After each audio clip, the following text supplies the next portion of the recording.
So it finally looks like Mini GT is jumping on the bandwagon for those Fast and Furious diecast products. That is right.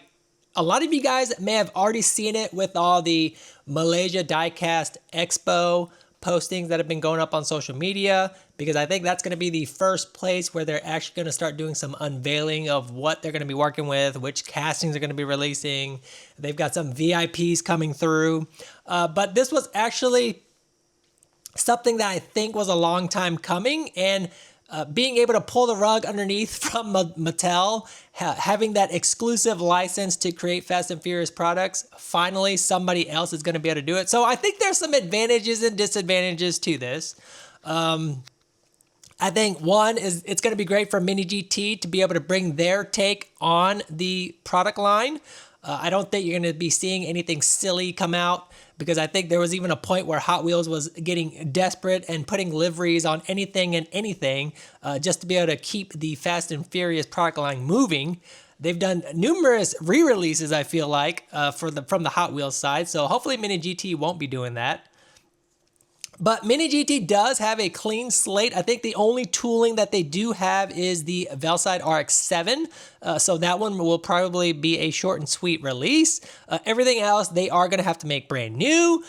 Be prepared for exclusive box sets, I'm guessing. Be prepared for the Supra and the main hero cars, of course. I think all that's going to be done.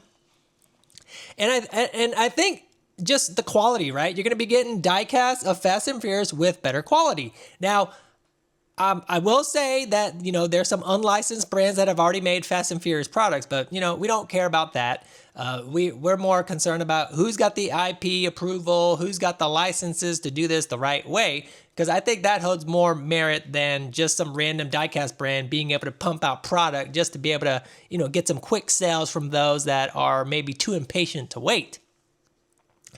The only bad thing I could see is just the constant Fast and Furious milking. I mean, this cow is probably skin and bones by now. I'm sure there's nothing surprising that could be released in terms of the casting, because I feel like it's already been done. I mean, it's been milked to death by Hot Wheels.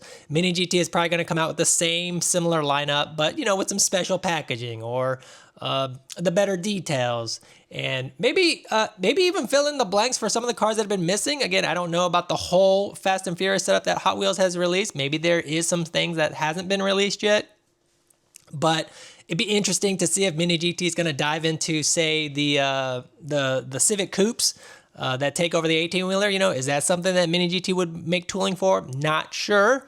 We'll have to wait and see.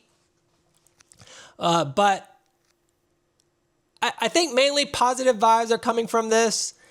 Not really. Most people know that I'm not really too much of a fan of the Fast and Furious stuff, because we've seen it for so long. It's been kicked to death, milked to death. But for those that have, that are true fans of that franchise, this is certainly something for you guys to look forward to. And I think for Hot Wheels, from the Hot Wheels perspective, you're finally seeing some competition.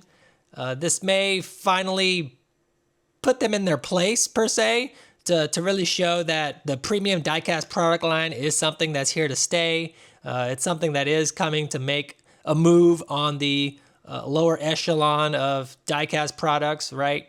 The toys had their run, they had their stint, but now it's time for the premium stuff to finally shine. So, again, I think artwork-wise, box-wise, presentation-wise, this is going to be great. Be prepared for the scalpers. With anything like this, the scalpers are going to be in full effect. I think the scalpers have been around for the Hot Wheels Fast and Furious product line ever since its inception. Whether it be Jada or the Hot Wheels stuff, it's always been there. So you better believe that the Mini GT side will also have this. Now, someone else that actually does have this license is Kyosho. They've been marketing some of their larger scale products. Maybe something that Mini GT would dive into for their 18 and 43 scale line through a TSM brand. Not sure.